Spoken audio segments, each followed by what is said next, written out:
Welcome to Today's Entrepreneur, a program about the entrepreneurial spirit that drives Quebec business, presented by FL Montreal. My name is Dan Dilmar, along with Mike Newton, as usual, head of FL Montreal. Hey, Mike. Hey, Dan. How are you? I'm good. How are you? Very good. Thank you. This is the end of our 13th season, lucky number 13 here at Today's Entrepreneur. So it's our last new episode before we will return in the fall with season number 14 with some of Quebec's best entrepreneurs. But wow, what a season. I mean, today we have the one and only Juliette of Juliette Chocolat. It was a really incredible season with Dax de Silva, who was a self-made billionaire starting out of Montreal. Louis Tétu, one of the most prominent Quebecers in tech ever. Really phenomenal season. So thank you, Mike, and to your team at FL for, again, supporting this program. And thank you to our producer, Marjorie. Marjorie, come on the air and say hello for such an amazing season. Congratulations for all the hard work you put into this to the show this year. And I have to say, it's so much fun. There's a saying in French, les Québécois sont nés pour un petit pain. Well, I'm determined to show that we are so much more than that. We're the movers and shakers, we're there in tech, we're there in retail, we're there everywhere in Quebec, in Canada, and abroad. So it's just so exciting to dig up those nuggets and to showcase them on our show. Now, that's the Marjorie I know. She's got vision, she's got the site going forward, and still very eloquent spoken while on air. So Marjorie, thank you so much. I think you've done a great job this year putting the guests together, but not just putting guests together. I think hitting so many different points and so many different environments within Montreal. I think the widespread selection of guests, industries, and everything else, I think it's really shone through. And you said, Dan, lucky number 13. I do have to think that probably from that perspective, this has been one of the, if not the greatest year of overall diversity of guests. So thank you, Marjorie, because that is you and Ariel and your team. That's up to you. My job finishes off air, so you're doing a great job. Thank you. Thanks, yes. You guys, and we'll be there to support you next year. Looking forward to it. Can't wait. Marjorie Valsin, the head of marketing at FL Montreal, and a very well-known master connector in the city. You got to follow her on LinkedIn. And Mike, let's talk about the future. So we're going to talk about Juliette Chocolat. It's a super interesting business. I mean, I used to go on dates there when I was practically in my teen years. Very beautiful atmosphere. Obviously, handcrafted terroir products, and expanding into a franchise model in various locations across the province. Yeah, great. Another great Quebec success story. Kind of hits my sweet spot, pun intended, for all of this. I mean, and she's just a fascinating person to talk to. I think she does a great interview. She's real, and I think she takes that realness to the stores and to the staff, and I think she really comes across as as a successful entrepreneur in a marketplace that, let's be honest, the retail restaurant sector has not been so kind to people in the last 2 years. It has not been kind to a lot of restaurateurs, which is why it's important to talk about long-term planning. And that's what we're going to focus on today, because we're going to be off for a while. We'll be off till September. And so it's best to look ahead. And the summer is a really perfect time to do that. Everything kind of slows down a little bit in the summer, at least for most companies, I think. Maybe you get the occasional afternoon off that would provide entrepreneurs with some occasion to look at their business models and take some steps to shift things around on the long term. Long-term versus short-term. In terms of time management, Mike, let's start there. How much time should entrepreneurs devote to long-term planning?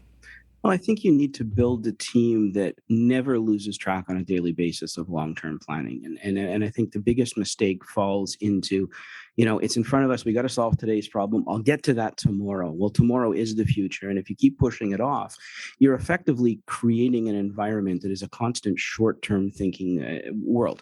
I mean, part of the steps really need to be to create a purpose for the organization. And as we've heard on this show, time and again over the last couple of years, is, you've got to find purpose that is greater than just profits. I mean, you still have a one school of thought that is, measurement of success is the score on the hockey scoreboard. Well, it's EPS, earnings per share, or profits for some. But the workforce that we're dealing with now needs to be able to be motivated by something more than just the bottom lines. We need to translate that purpose into a long-term strategy. And, again, we need to find a new measurement for profitability. And don't get me wrong, we're not going to stop counting, and we're not going to stop figuring out what the bottom line is, because we all know that ultimately at the end of the day, without a bottom line, it's very difficult to continue on a long-term basis. But there has to be a decent balancing act. And part of our goal is to constantly foster a culture of long-term thinking. So, if you're to ask me percentage wise, I wouldn't say it's a 50-50 discussion, but I do think that, really a large part of the brainchilds of an organization need to be thinking as far out. I mean, you need to have people that are solving today's issues. You also need to be yourself, especially as the visionary, thinking, what is it this organization wants to be in 3 years, 5 years, and 10 years from now? Because if you lose sight of that, you never get there. You always need to know where you're going if you want to try and reach it. I found these action steps from the Wharton School of Business pretty interesting. So 4 steps, pretty easy to remember. Create a purpose for your organization. Translate that purpose into a long-term business strategy. Formulate the metrics, and then foster the culture. Yeah, there's no doubt. I mean, this is an environment that you really have to focus yourself on a regular basis. In an environment such as ours, in a professional environment, I always say that, the managing partner's role is to be thinking 3 years, 5 years out. I don't need all the partners thinking that far out, but some of us have to be constantly in that mode. You have to see, what is the purpose? How do we want to get there? I hate to say it, but it doesn't just happen, right? I mean, part of this is about fostering a culture today that goes somewhere out. I mean, we'll talk to Alita at the end of the show on this whole discussion of evaluations and performance management. And, performance management and helping people with career paths is not a short-term goal.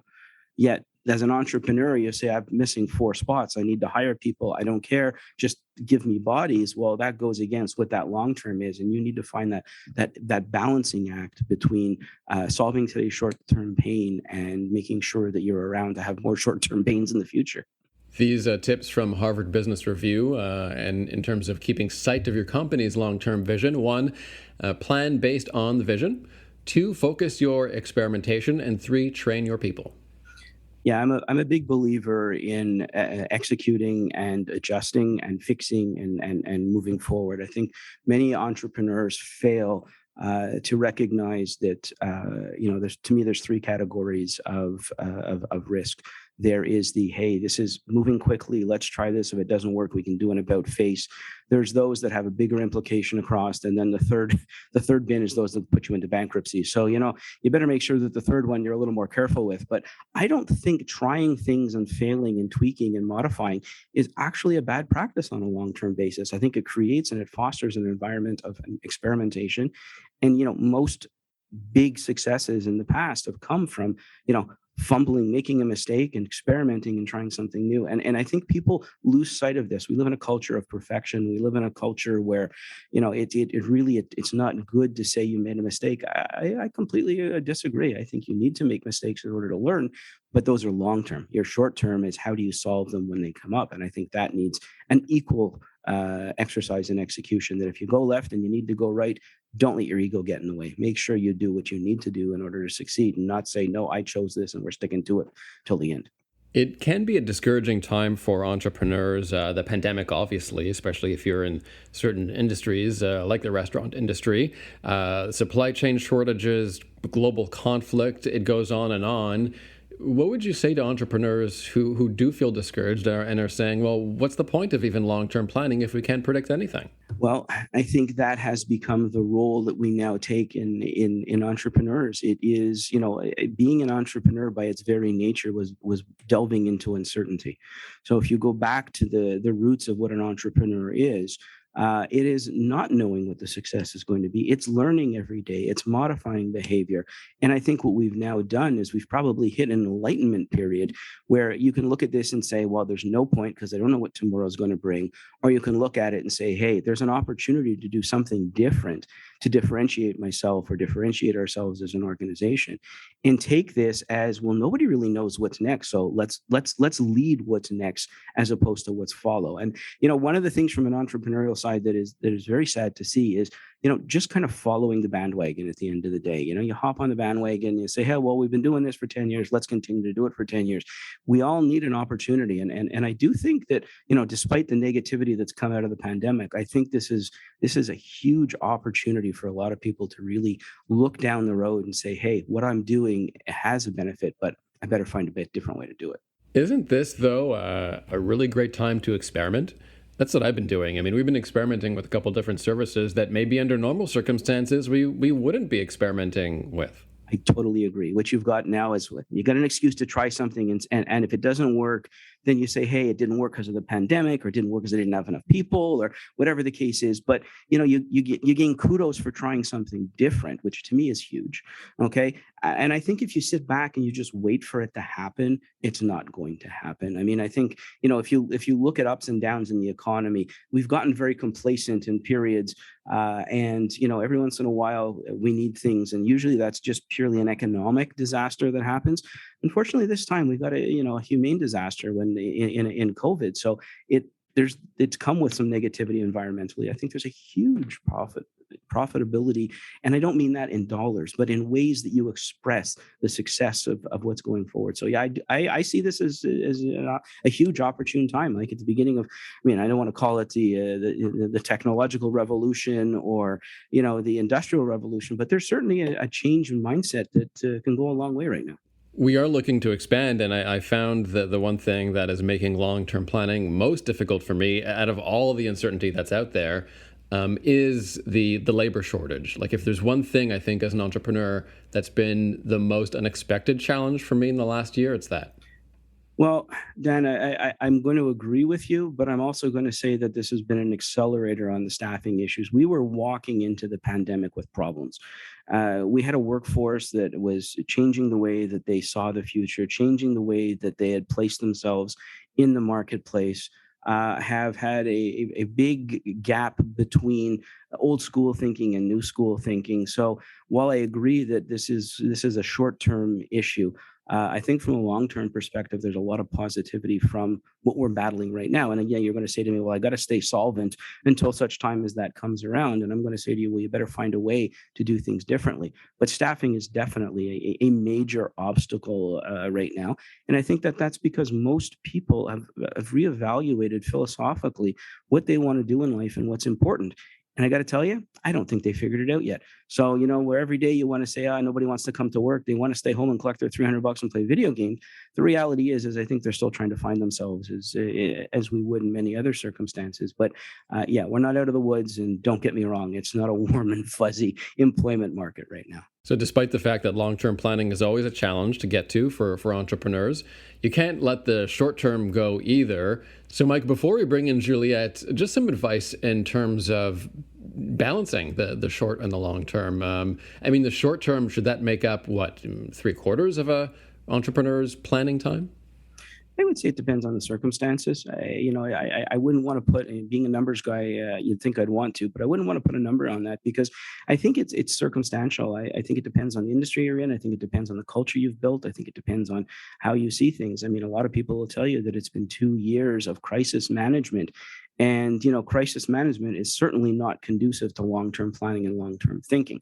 Problem is, like every other thing that we get used to, we fall into a rut. And I'm still seeing people crisis management in situations that are not necessarily necessitating crisis management, but that's the mode that they've been in.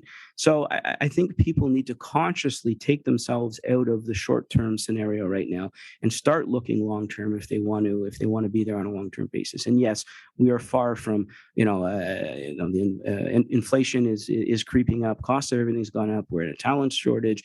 But you know what? I really do think that there's, like I said, there's still a lot of opportunity. So while you're trying to manage the crisis, you still got to see what tomorrow brings. And I know you're all going to sit there and roll your eyes at me. And after 14 hours as an entrepreneur, go, I can't think about next Tuesday, never mind 5 years from now.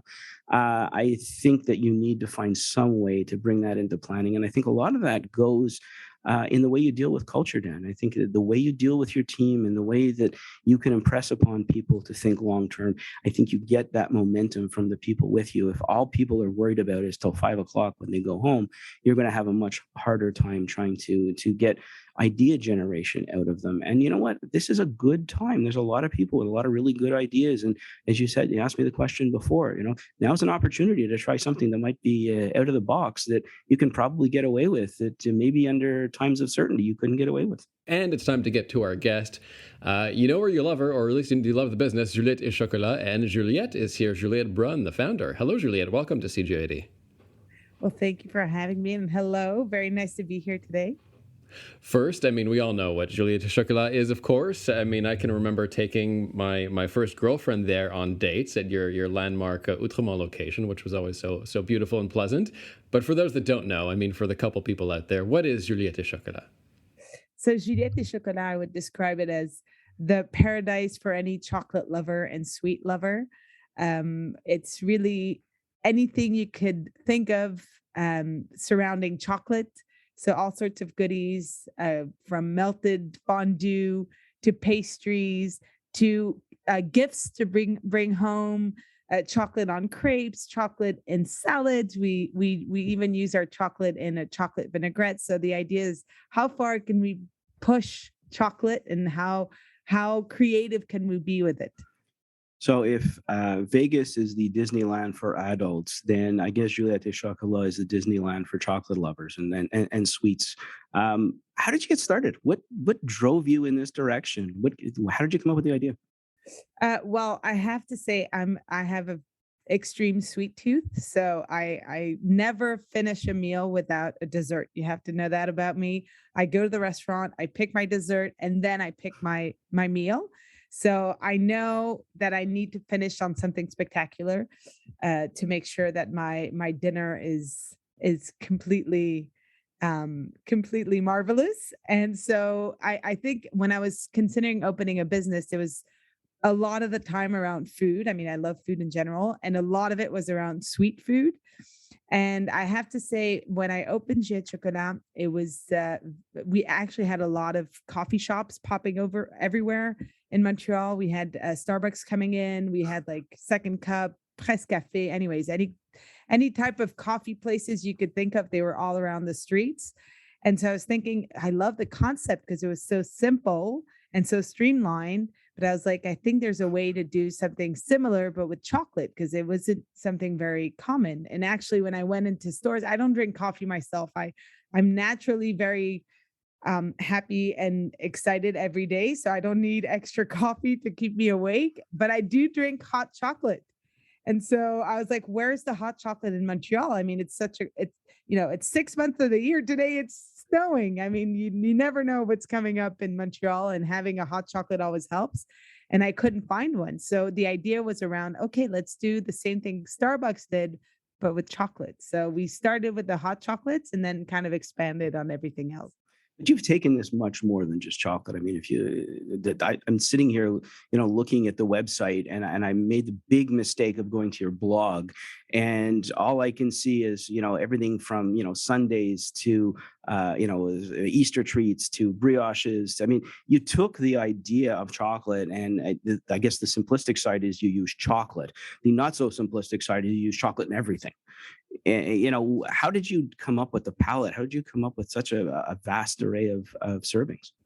Well, it's funny because, like I said, I started with the hot chocolates, and then I was like, well, wait a minute, what if we added this? And what if so I have a very creative mind, and I have to say, I still have many ideas, and my teams are always like, what else is she going to come up with? Because they get worried. I mean, it can go pretty far. There are many ideas in the vault that haven't come out yet because they're just too crazy to come out. But really, it's such an amazing ingredient because, I mean, we use the chocolate in a vinaigrette, but you can use chocolate in savory food, and you can use it in sweet food, and you can use it in different, you can use it in pastries, but you can use it melted, or you can use it grated, or, I mean, there's so many ways to integrate it. So I always find that it's just unending, the type of ideas that you can have, and you can use it, you can melt it and remelt it and remelt it. So there's like all these, you can do shapes and different sizes. And I don't know, I mean, just talking to you about it, I'm going, oh, I have this idea and this idea. So it's a fun project. It's a fun ingredient to work with. So now that I'm still drooling, how about we move to a little bit of the corporate structure? How did you get this off the ground? How many stores do you have? What's your vision for all of this? Well, so we have 8 corporate stores. We opened our first franchise during the pandemic, so it was really fun. It was a long project in the making because we were never close to franchises, but I feel like I need to be in control of things before I can actually sell it to somebody else as something that can work. So having it done 8 times before, actually 9 times, because we closed one of the stores during the pandemic, I knew that the concept worked and that it worked in different markets. So I felt comfortable saying to people, well, I've done this 8 times. They're all profitable. I know how to train my people. I know how to keep my people, and I know the products work. So I felt like I could sell something that was of value, and we've had a lot of demand over the year, but I have to say, just as rigorous as I need to be with my corporate, I really felt like it needed to be the same way with my franchises, because I want people that are passionate and that are going to keep the project going with the same energy. And so it's fun to see how we can grow from those two perspectives. And I also have a factory, actually, so that added on as we grew. Just to standardize all the products, I realized that growing was not so hard. The hardest part was actually offering the exact same product from one store to the other. So now we have a factory that's about 20,000 square feet. So it's pretty big. We actually grew during the pandemic, that part of the business. And so it's fun because it's really like a 3-piece puzzle.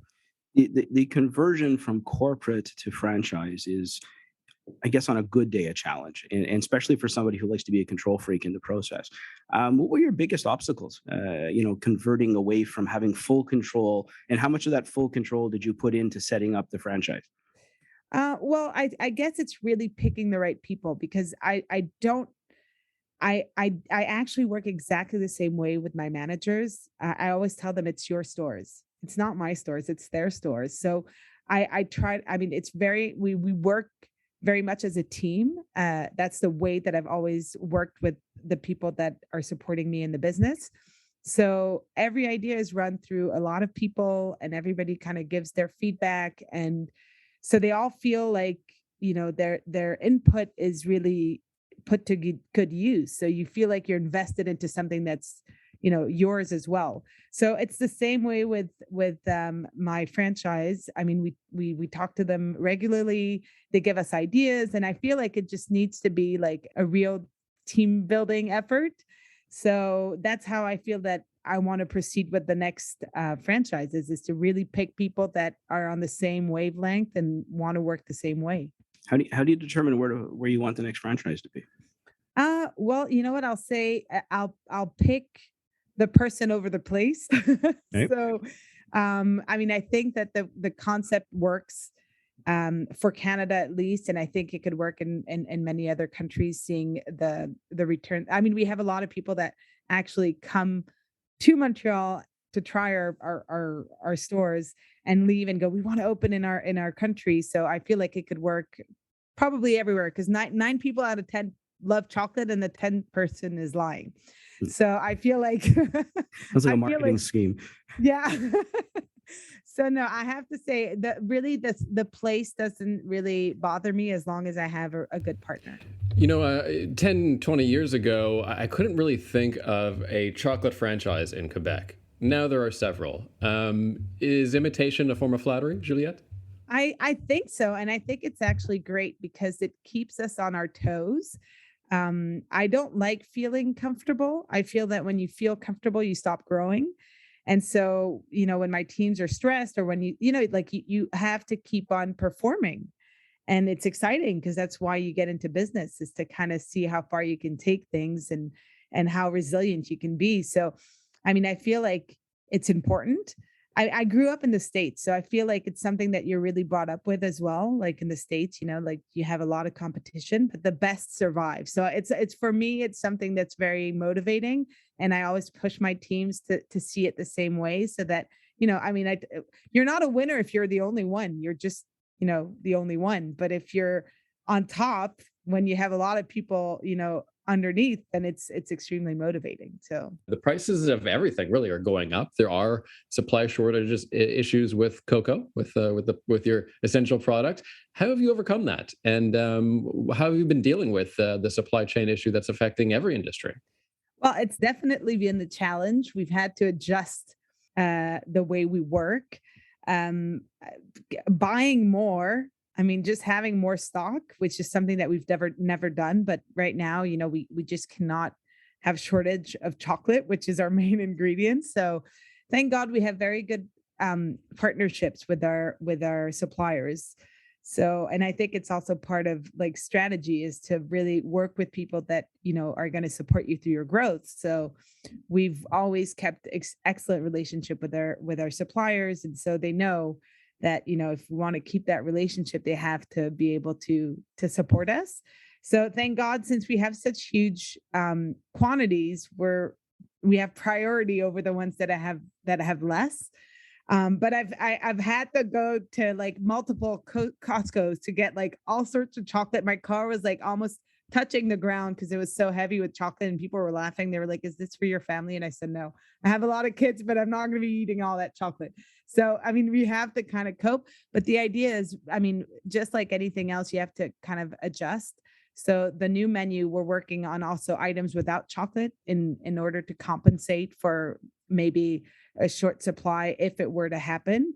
So far, we've been lucky. We've been able to make ends meet with the quantities that we've been given, but you never know. So the idea is to plan with other solutions in case it were to happen, and finding solutions for the prices that are increasing. I mean, also it's being creative with your recipes, finding new ways to bring value without having that increased in cost. So it's definitely an issue, but thank God I'm working on the menu, and I have multiple ideas on how to make it work.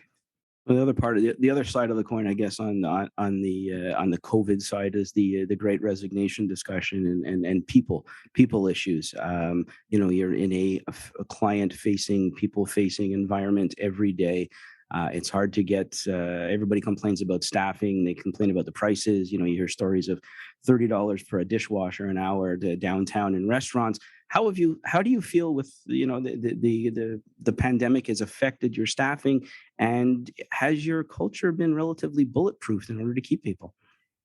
For sure, we've been impacted like everyone. I mean, just closing the stores for so many months. I mean, we were closed for 10 months and then another 8 months, or I don't even remember. So we've had to let go of people, and a lot of these people were students, and a lot of them finished school when we were back to opening our stores. So it was the first time in our history, and we've been open for 19 years. So first time that we've had to deal with kind of new teams in all of our stores. Like usually when we open a new store, we have like one new team and then other people from the other teams coming to support. Well, this time it was kind of like, well, you each have to kind of find solutions because, nobody else can support you except like the people that are, not working in the stores. And we're a very small team. But I mean, the idea was to tell them we're here to support at least with financials. So please don't stress about not being able to hire as fast as you think you should be hiring. We want to be able to tell them to take their time, pick well. I mean, if it takes 6 months instead of 3 months, then it'll take 6 months. And if it costs us so much more money, at least in the long term, we know that we'll have a better retention rate and that we'll have people that are invested and that really want to work with us and not just find a job, because really that's the issue. I mean, and I tell that to people that I interview. I mean, I don't just want people that want to work. I want people that want to work with Juliette Chocolat. I want people that have the same values. I want people that, are the best ambassadors for our brand. So it's really being picky and choosing the right people to take that place. And so if it takes 6 months, it'll take 6 months. If it, and we find solutions. I mean, they're very cost conscious. Our managers have been really trained to understand that, margins are razor thin, and we need to be conscious of costs. So they don't overspend to just overspend. They know that if they are going to be spending that extra money to take their time to hire, they're going to be doing it well, and they're going to be training well as well. So I feel like we've had pretty good success, because if I look at my numbers, we have about like 40% of people referring other people. So I mean, we've been hiring through regular means. I mean, putting ads, but a lot of the people have been hired from people from within. So it's very motivating to see these numbers, because you see that people love working with us and they want to help us get back on track. So it's fun. Yeah, it's very interesting. I mean, people forget that your own people sometimes are your best marketing at the end of the day, right? And whether that's for staffing, or whether that's product, or whether it's selling culture or whatever, I mean, your people, you go so far in trying to create that. But I kind of assume, and Dan, you mentioned this earlier in terms of the number of people out there in the market and the competition, that marketing plays a relatively large role in what you are doing and building. And where did you start from, marketing, and what do you do different today than you would have done, say, 5 years ago? I don't feel like we've really changed our marketing strategy.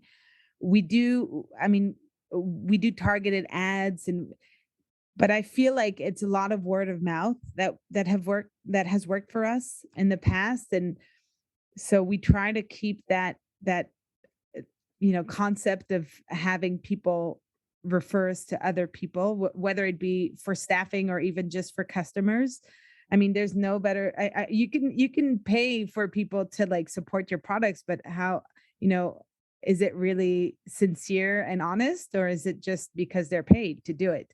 So, I mean, we do marketing because I think it's inevitable today. You have to pay for, Google AdWords, and you have to pay for, ads on Facebook and Instagram, and you have to do TikTok, and you have to do all these things, because it's like, the way to get people to know you and just relate to you as well. I think you want to, be relatable, but I feel like we still focus enormously on the experience of people coming into the stores, the experience of our new staff coming in, like every Tuesday night. So tonight I'm doing a welcome evening, and I do it every Tuesday night, and we welcome all the new teams, and we talk to them about what we're looking for, so that it stays alive and well inside the company. So I feel like most of my efforts, at least, I mean, I do have a marketing team, but most of my effort is to really keep that going and keep it alive, so that we don't have to increase our marketing costs, at least.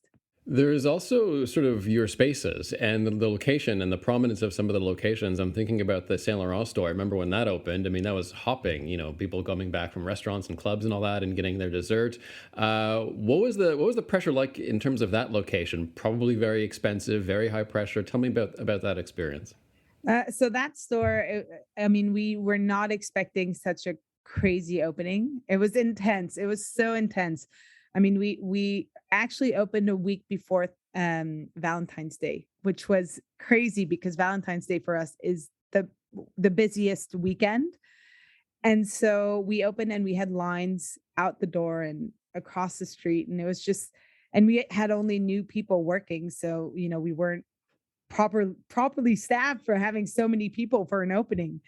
So, and it was a big store. It was my biggest store at the time. So it was just like, it was a lot of stress, but we made it through, and it's one of our best stores still today. So I love that store. It's a corner store. It has a lot of light, and it's just very, very dynamic, because it's still on the main, which is, one of the oldest street in Montreal. And so people actually, always come on Saint Laurent when they're coming to Montreal. So it's a fun vibe, and we have a lot of students, and I love that store. And I was actually pregnant. I was 8 months pregnant. So I opened, and I had like my huge stomach and running with my cabaret, and it was a fun opening. The evolution of an entrepreneur is learning from your mistakes along the way, things that you did and you say, oh, I fixed that, I'll do it again, I'll move forward. Obviously, execution is huge. what are some of the things you look back on and go, yeah, that just wasn't right, but I fixed it and we moved on. We're better for it. It's an excellent question. So I have to say, I have this superpower to just erase anything negative that happens in my life. Uh, so I really, it's horrible. Like it's a good thing and it's horrible as well because sometimes people are like, "Do you don't remember this happened?" And then I go, "No," and then they remind me, and I go, "Oh yeah, I kind of vaguely remember," but really, my mind just erases the really bad stuff. So I have to say, I don't. I mean, there's nothing that I would say, oh my God, it was, I guess probably getting an investor at the beginning because it cost me a lot of money to buy him back. Probably I would recommend people to, if you can get money from the bank instead of getting it from from an investor, it'll probably cost you less. But otherwise, I mean, everything that I did, I learned from. So I think it's always a positive. It's interesting because that's that again, that long-term, short-term discussion, right? You might not be here talking about it today if you didn't overpay for your initial financing, but you look back on it as a mistake. So you're never too sure where that right cutoff is in that exercise. But look, I think you've done a wonderful job. You're obviously preaching to the choir when you're talking to me. So I think it's a great environment. And I guess last quick question is, where do you want to go from here? Where do you see Juliette Chocolat going? Well, I mean, I don't really see a limit to where I can go. I want to definitely grow the stores, whether it be corporate or franchises. I mean, I'm open to both, and definitely go like get out of Quebec, cover more of Canada, go to the States as well. We have family there, so I would love to go to the States. I'm sure I'm convinced it would work. And we're working on retail a lot now, so it's a fun project because it's definitely something that I think is necessary in 2022 when you have, a chain of restaurants. So you see it a lot more in the supermarkets, and just I mean I think bringing it to wherever it can take us because I'm very open to lots of opportunities. And like I said, I'm someone with a lot of ideas. So it's really taming these ideas because otherwise I can really go all over the place. So thank God I have a team that helps me just get me back on track when I'm going a little crazy with my ideas. But I mean, I really don't see a limit. So it's still fun for me. So I'll keep going. Juliette Brun of Juliette Chocolat, a local legend, another one on this season of the show. Thank you so much. And we'll have Juliette Brun from Juliette Chocolat as one piece of advice for today's entrepreneur to end the season. That's on the way. But first, let's welcome in our specialist, Alida Eid, Head of People and Culture at Pvisio by FL. She's here to talk about HR consulting. Welcome back, Alida. Hi, Dan. Thank you. Now, in terms of performance reviews, this is something that entrepreneurs have to really do on a regular basis, Mike, and it's important to have a system in place. Most definitely. I mean, you look at this and you see in the business world, nothing is ever static, and we've all been able to observe and understand teams, processes, and frameworks, and the fluidity of how we get this to work and adapt has been, I would say, massive the last 2 years in particular. I mean, it's always been a huge challenge, but the urgency. There've been so many books written and so many things about how COVID basically accelerated so many things in our lives. And I think this is one of them. I think this whole adaptation of performance reviews, understanding work environments, and how do you balance, short-term and long-term goals when dealing with people. So, in previous shows we've covered topics as the massive movement of the workforce and a lot of these things. So, basically what we need to understand now, and Alida and I, this is where you come in is, with employees spread across different locations and on different schedules, what's the biggest challenge entrepreneurs face today in terms of performance and career development management? And how do you blend, short-term goals of filling a position and the long-term goals of trying to establish a proper development plan? So I think the biggest challenge today that I've been seeing and hearing about is retrieving the intangible side of it. So the informal conversations, the meetings, the lunch gatherings that we used to have, these allowed us to learn about each other on a personal side, but also know about our victories and struggles at work on a daily basis. So, becoming distant and physically away from each other for a long period of time removed access to these informalities and somewhat caused us to forget about some of the things that we used to do together and our focus shifted on adapting and surviving to a new world. So I think today the challenges are that we're finding things out too late, we're missing opportunities, we're facing a lot of miscommunication, which from a logical point of view makes sense because we're still in a stage of adaptation. But so, yeah, I would say that the main challenge businesses are facing is to create new spaces and channels to keep an open dialogue with their team, to catch their difficulties and challenges in time, to be able to offer them the right support and help them grow. So I guess if the conversation is ongoing, then Mike, when you mentioned short term and long term goals, objectives, and any type of vision, you can catch it on time or keep track of it if you keep the conversation going. So we're still learning how to communicate and collaborate effectively in new work patterns. I sense that this is going to be a long process. I mean, it's taken us thousands of years to learn to communicate, and we still fail miserably at it. So I'm not too sure how quickly we fix this. But one of the things it's interesting, and as more and more businesses are starting to bring people back, either on a full time basis or full offices, before you had one choice: you came to the office, or you went and worked in the store, and that's what you had. Now you've got full time in the office, you've got hybrid environments, you've got remote locations. Each one of those requires a different performance management approach and dealing with a combination of work arrangements. And I dare say most of us were never educated in that. This is kind of like the blind leading the blind here in this conversation. What kind of advice can you give on how to adapt performance management policies to these combination of work arrangements? So, first, I think it's important to mention and understand what you just said, the fact that it's just the new reality where we have to continue changing and adapting our practices. It's not a temporary fix, it's just going to be an ongoing thing. So, I think it's important to not just reevaluate how we do our performance reviews in terms of process, but more importantly, we need to look at what we discuss in these meetings and how we deliver our messages. So we can start with, and I think this point is really important because of the culture and mindsets that I used to encounter with clients. I think it's important to avoid a mindset and culture that focuses on the amount of time team members are logged on or online, but rather their actual contribution to the collective growth and success of the company.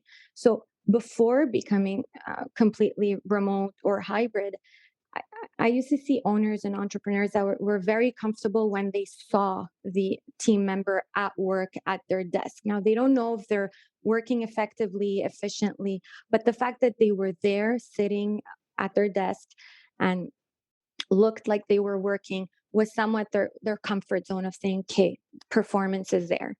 Now we're switching that and we're kind of sometimes just looking to see if people are online or how long they've been online. So I think we have to really avoid that type of mindset, avoid that type of message that says if you're not online, then you're not working. And companies have to start developing a definition of what they think contribution is in their company, and what are the guidelines on how to achieve the optimal contributor status at work. A second tip would be to reevaluate how often you provide feedback to your team members. So I'm pretty sure you've heard about this so many times before. It's time to move away from the traditional one time or two time a year evaluation program and jump into the ongoing performance feedback.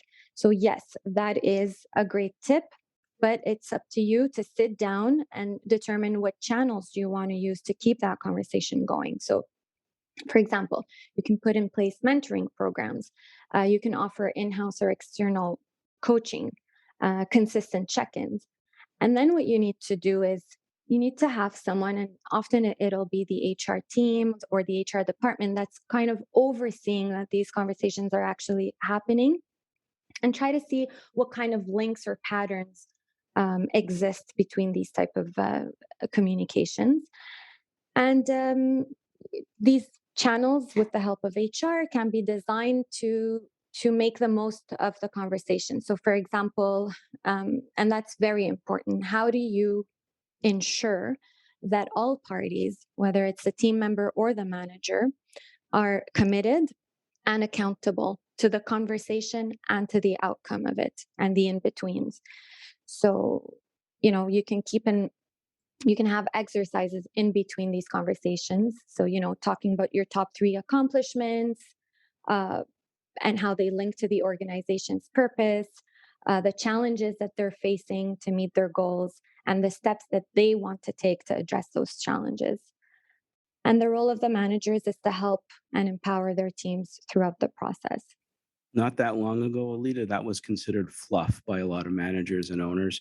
We're now sitting in a world of complete evolution and change. And I completely agree with you. This is going to be a learning curve that may transcend a generation. This may not just be, it took us 2 years in COVID to figure this out and another 2 years to straighten it out. I think we've got a lot. I mean, it's funny. I always joked with people that, running a firm during a pandemic, I must have slept through that course at McGill.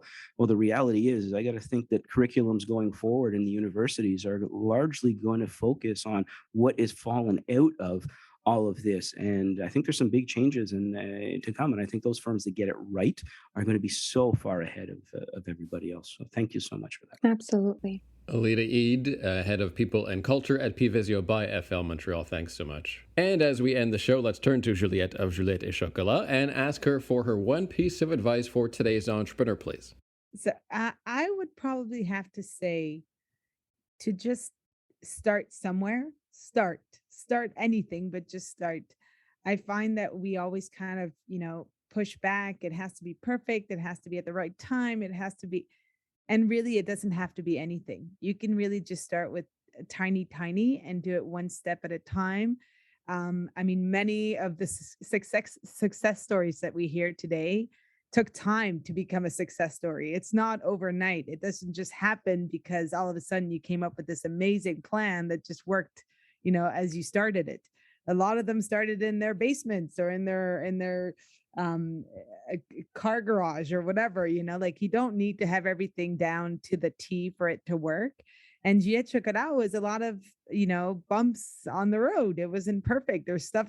My first menu, my crepes were ridiculously priced and I changed it after a week. So really there's nothing that you can do that can, just not make it work over the long term. It's just being resilient and starting somewhere. So I'd probably say that. And then, I'm sure there's lots of other tips that you can give, but if you don't start, those other tips don't mean a thing. I got to say, I love that. The execution and then change, and execute and change is this evolution of entrepreneurial spirit. You can't be so rigid at the end of the day. So I think that's an excellent piece of advice. Thank you. And Juliette, you're actually capping off our season this year. So I want to thank you very much for ending what was really an epic 13th season of Today's Entrepreneur. And we appreciate your time today. Well, it was so nice for you to invite me. I had a wonderful time, and I look forward to hearing all the episodes in my car when I drive. How apropos that we finished the season like a meal with chocolate. There we go. Exactly. And Mike, that does conclude our 13th year. Juliette and Dax da Silva and Louis Tétu, so many incredible stories this year. It was so much fun. Innovative startups, unicorns, people that are exploding all over the US and Canada right now. I want to thank you and FL for again supporting this really great, useful program for the entrepreneurial community. Recorded remotely, by the way, right through the pandemic. We never stopped the entire time. So thank you, Mike, and to everyone at FL, to Marjorie, our executive producer, Ariel Blais as well, who assists her producing this program, to Fernando Helso, technical director at TNKR Media, and all of our collaborators. Thank you for another amazing season, Mike. I can say it's ditto to that, Dan. I think it's always a pleasure to work together. And, I think we yin and yang each other pretty well in this whole exercise. And Marjorie, I think you've come up with some phenomenal guests this year. So you and your team are doing a great job. So thank you once again, Dan. It's always a pleasure to work together. And, I look forward to season 14 coming in the fall. See you then. Season 14 will be there in the fall. And don't forget, you can subscribe to Today's Entrepreneur as a podcast on iHeartRadio, iTunes, or your favorite platform, and log on to hear the whole connection at today'sentrepreneur.org. Have a great rest of the summer. We'll see you back here in the fall.